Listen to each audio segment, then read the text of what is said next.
بسم الله الرحمن الرحيم يسبح لله ما في السماوات وما في الأرض الملك القدوس العزيز الحكيم هو الذي بعث في الأميين رسولا منهم يتلو عليهم آياته ويزكيهم ويعلمهم الكتاب والحكمة وإن كانوا من قبل لفي ضلال مبين وآخرين منهم لما يلحقوا بهم وهو العزيز الحكيم ذلك فضل الله يؤتيه من يشاء والله ذو الفضل العظيم مثل الذين حملوا التوراة ثم لم يحملوها كمثل الحمار يحمل أسفارا بئس مثل القوم الذين كذبوا بآيات الله والله لا يهدي القوم الظالمين قل يا أيها الذين هادوا إن زعمتم أنكم أولياء لله من دون الناس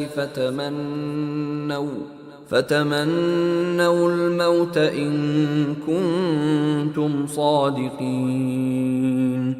ولا يتمنونه أبدا بما قدمت أيديهم والله عليم بالظالمين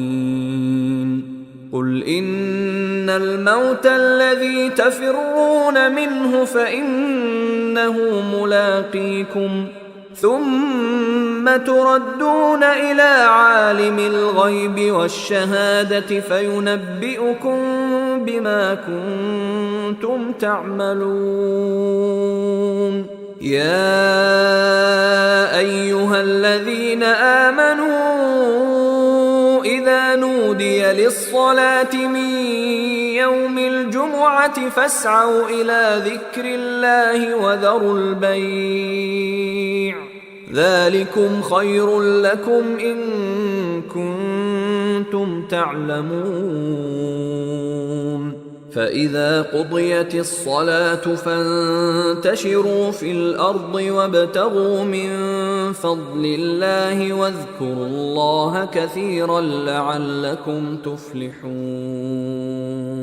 وإذا رأوا تجارة أو لهوا انفضوا إليها وتركوك قائما قل ما عند الله خير من اللهو ومن التجارة والله خير الرازقين